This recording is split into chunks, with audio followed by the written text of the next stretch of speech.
آج کا ہمارا موضوع ہے کہ اس رمضان کے مہینے میں روزے فرض کیوں ہوئے؟ تو اللہ تعالیٰ اپنے مقدس کلام میں فرماتا ہے یا ایھا الذین آمنوا کتب علیکم الصیام کما کتب علی الذین من قبلکم لعلکم تتقون۔ یہ اللہ کی محبت ہے۔ اللہ انسان ذات سے بہت محبت کرتا ہے، اور خاص کر کے اس امت سے۔ کیوں؟ کہ اللہ کا محبوب اٹھتے بیٹھتے سوتے جاگتے ہر وقت اپنے امت کے فکر میں ہوتا، ہر وقت امت کا فکر رہتا تھا۔ اور محشر کے میدان میں بھی سارے انبیاء کرام روتے رہیں گے اور وہ یہی کہیں گے اللہم نفسی اللہم نفسی، اور اللہ کا محبوب فرمائے گا اللہم امتی اللہم امتی اللہم امتی۔ او میرے مالک، میری امت غریب ہے، عمل میں غریب ہے، میری امت کا خیال رکھنا۔ او اللہ میری امت کو بخشنا، اے اللہ میری امت کو چھوڑنا۔ اللہ کا محبوب آخری گھڑی تک اپنے امت میں کے فکر میں تھا، اس لیے اللہ تعالیٰ اس امت سے بہت محبت کرتا ہے اور اس میں آسانی رکھی۔ تو اللہ تعالیٰ فرماتا ہے یا ایھا الذین آمنوا کتب علیکم الصیام، میں نے تمہارے اوپر روزے رکھے ہیں۔ کیوں رکھے؟ مہینہ ایک پورا رمضان کیوں رکھا ہے؟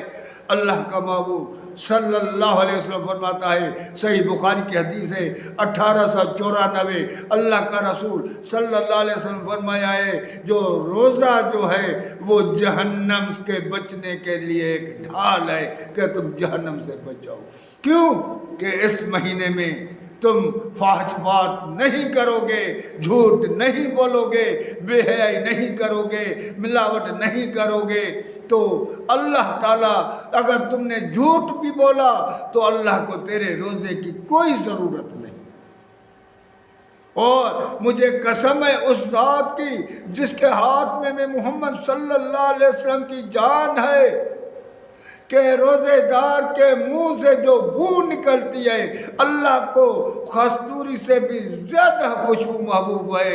یہ ہے روزہ کا شان، کیونکہ اللہ تعالیٰ فرماتا ہے اس بندے نے روزہ میرے لیے رکھا ہے، بےمانی میرے لیے چھوڑی، بے حیائی میرے لیے چھوڑی، کھانا پینا میرے لیے چھوڑا، اپنے بیویوں سے میرے لیے دور ہو گیا، تو اس کا اجر بھی میں ہی دوں۔ اور اس مہینے میں باقی جو عمل ہیں وہ بھی ایک نیکی کے بدلے 10 اور 10 سے زیادہ ہے۔ یہ اس مہینے کی شان ہے اور روزہ کی شان ہے۔ تو اللہ تعالیٰ فرماتا ہے روزہ کیوں رکھا گیا؟ یا ایھا الذین آمنوا کتب علیکم الصیام کما کتب علی الذین من قبلکم لعلکم تتقون۔ اے ایمان والو، میں نے روزے تیرے اوپر فرض کیے، تم سے پہلوں پر بھی فرض کیا تھا، لیکن تیرے لیے اس لیے فرض کیے لعلکم تتقون۔ اصلی فرض ہونے کی یہ جو ہے یہ چیز ہے لعلکم تتقون، تم پرہیزگار ہو جاؤ۔ ایک بندہ ہے بےمانی کر رہا ہے، ٹھگی کر رہا ہے، سامنے بندہ کھڑا ہے، اس کے دل کر یہ میں بےمانی کروں، سامان بھیج رہا ہے 5 روپے کا 100 میں بھیج رہا ہے، لیکن روزے سے ہے، دل میں کہنے لگا اللہ دیکھ رہا ہے میں روزے سے ہوں، اور وہ اصلی قیمت میں دے دی۔ اور ایک بندہ جا رہا ہے، ایک حسین لڑکی جا رہی ہے، پہلی نظر پڑی، دیکھا بہت خوبصورت ہے، نظر کو نیچے کر دیا، جھکا لیا، میرا رب دیکھ رہا ہے، اے اللہ تیرے رضا کے لیے میں نے اپنی نظر کو جھکا دیا، چیز اچھی ہے لیکن نظر کو جھکا دیا، تو راضی ہو جائے۔ جب 30 دن ان چیزوں سے رک جائے گا، جھوٹ سے رک جائے گا، بےمانی سے رک جائے گا، ہر برے کام سے رک رک جائے گا تو جب 31واں دن ہوگا تو وہ آٹومیٹک اس کے دل میں تقوی ہو جائے گی۔ صحابہ کرام فرماتے ہیں کہ ہم جو ہے 6 مہینہ روزے کا رمضان کا اثر چلتا تھا اور اس کے بعد 6 مہینہ ہم اس کا انتظار کرتے تھے، یعنی 12 مہینہ ہم روزے کے لیے تیار تھے۔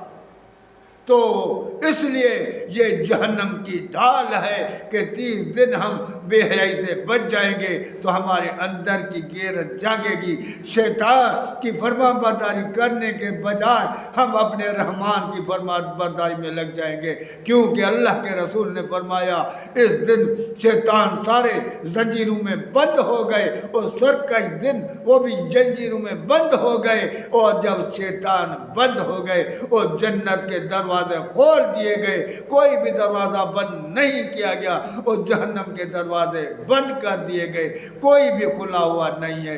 تو جب شیطان ہے ہی نہیں تو ہم شیطان کی فرما برداری سے آسانی سے ہٹ جا سکتے ہیں اور اپنے رحمان کی فرما برداری میں لگ جائیں گے۔